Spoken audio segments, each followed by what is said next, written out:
Okay, so today we're going to make a graph by hand by using lined paper. So if you have any of this kind of lined paper, whether it's wide ruled or colored ruled, you can still, it doesn't matter which one you use. I think this one is wide ruled.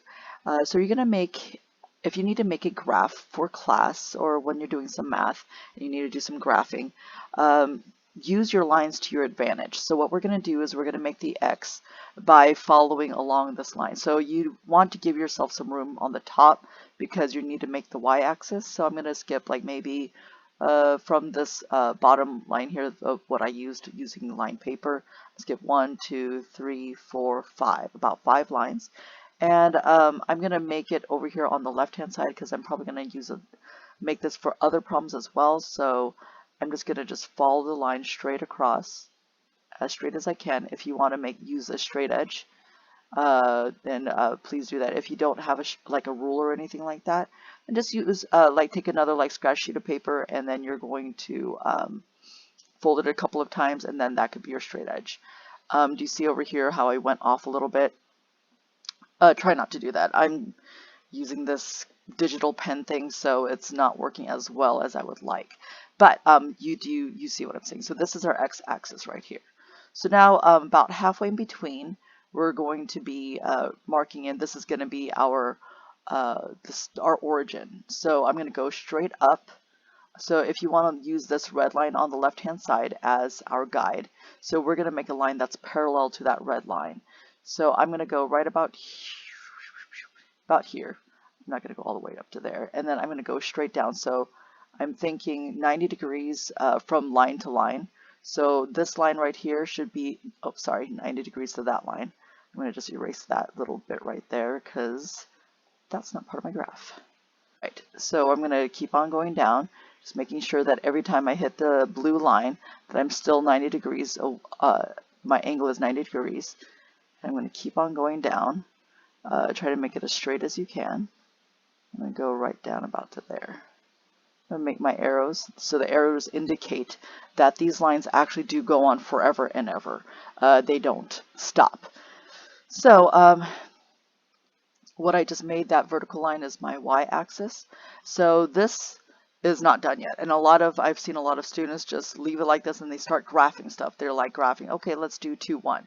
And you go, 2, well, right about here. Yeah, we don't do that. Okay, so you actually have to mark these. And there are different preferences that people do. And this is, for me, my preference. And I would recommend that you do it this way. Okay, so here we go.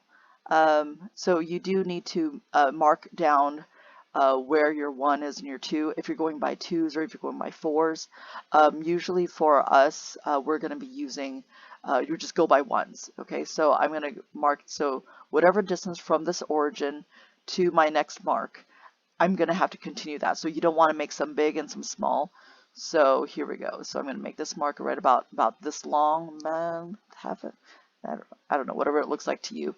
And then, so I'm going to make this say about the same amount. And I'm going to go same amount and I'm make another mark. Notice my tick mark is not like this, just on the top. It's not just on the bottom. It goes half of it's on top of this x-axis and half of it's on the bottom. Okay, that is a proper tick mark. Okay, and then I'm going to keep on going. I usually like to go about 5 or 6. I think that's about 5. We'll go 1 more, and that's for 6. So for me, what I'm going to do is I like to usually mark down my 5, so that people know that when they're looking at this, or your teacher knows when they're looking at this, that, oh, they're going by 1s because the 5th one is the number 5. Some people like to mark in the 1. You can do that as well. Okay, sorry about that little line. Let me see if I can erase that guy.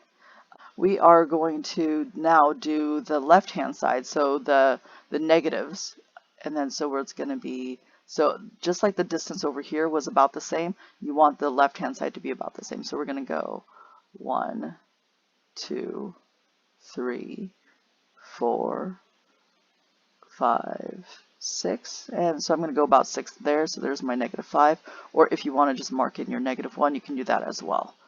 There's your 1. So I usually find that if I mark all of them, depending on how big your graph is, my graph here is pretty big because I'm on a big screen.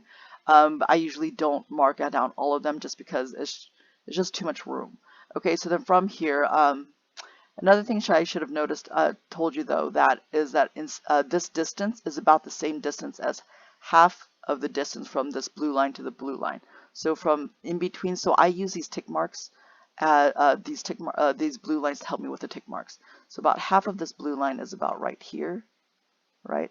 And notice that that distance is very similar to, or should be the same, I guess, as the one that I made on my x-axis. So what we're going to do is I'm going to mark this right here and then use the blue lines to help me. So if I go half of this blue line, that's going to be one of my tick marks. And I'm just going to go all the way up, try to be as accurate as I can, and all the way down.